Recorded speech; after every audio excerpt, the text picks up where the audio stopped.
आप बिहार से आते हैं, वहां पले बढ़े, उच्च शिक्षा भी उस राज्य से आपने हासिल की।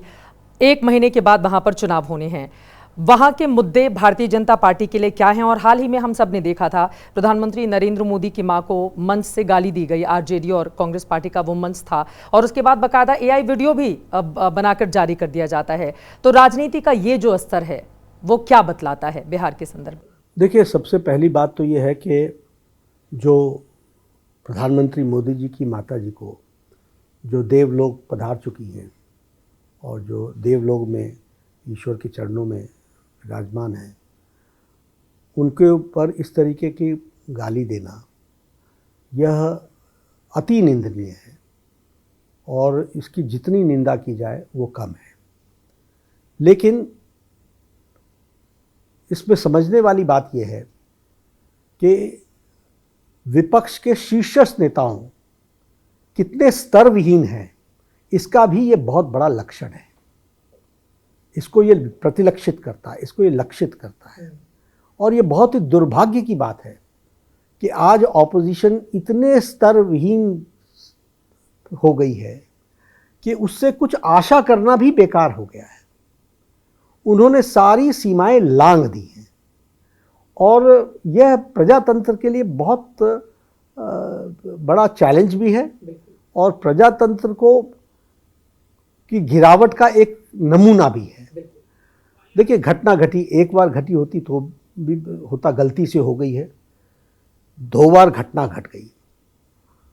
पार्टी के किसी नेता ने एक वाक्य तक नहीं बोला है, राहुल गांधी ने कुछ नहीं बोला, तेजस्वी ने नहीं बोला, लालू यादव ने नहीं बोला। ये क्या बताता है?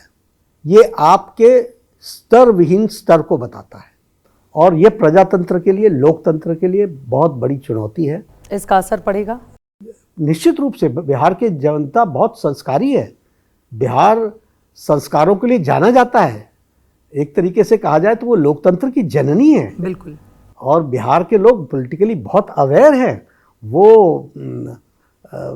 इस तरीके का कभी बर्दाश्त नहीं करते हैं। इसलिए बिहार के, और ये कोई वो एक्सप्रेस नहीं करते हैं, वो समय पर जवाब देते हैं, उसका जवाब उनको समय पर मिलेगा। लेकिन जब भी आप लोग लोकतांत्रिक प्रक्रिया की बात करते हैं, राहुल गांधी एसआईआर का मुद्दा लेकर आ गए हैं सामने और बिहार में उन्होंने, आपने देखा कि किस तरह से तेजस्वी यादव के साथ अलग अलग जगहों पर रोड शो, रैलियां की हैं। एसआईआर का मुद्दा क्या आपके लिए चुनौती है? आप बिहार में सर्वे करा लीजिए, एसआईआर कितना इम्पैक्ट कर रहा है।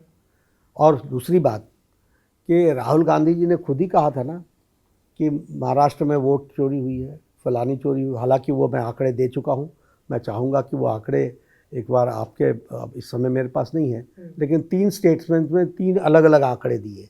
तो उनका कोई रिसर्च भी उनसे नहीं कर, उनका ऑफिस नहीं करता है जो इस बात को बता सके कि कौन सी आंकड़े हैं और कौन से सही हैं और कौन से गलत हैं। लेकिन खैर, आपने वो रखे। तो स्पेशल इन्वेस्टिगेशन रिवीजन, ये एसआईआर कोई पहली बार नहीं हो रहा है। 53 में भी हुआ था, 60 के दशक में भी हुआ, 70 के दशक में भी हुआ, 80 के दशक में भी हुआ, 2003 में लास्ट हुआ है। तो आपने कहा तो हमने उसको स्पेशल इन्वेस्टिगेशन की दृष्टि से उसको करने का प्रयास किया है। हमने नहीं, इलेक्शन कमीशन ने। कि हमारे यहाँ एक कहावत है, नाच ना आवे आंगन टेढ़, और अंग्रेजी में कहते हैं bad craftsman blames his tools. तो ये वो लोग हैं जिनको इलेक्शन लड़ने नहीं आता, जिनको इलेक्शन जीतने के लिए आशीर्वाद जनता का नहीं मिलता, और ये फिर इलेक्शन कमीशन को गाली दे बकते हैं, इलेक्टोरल सिस्टम्स को गाली बकते हैं।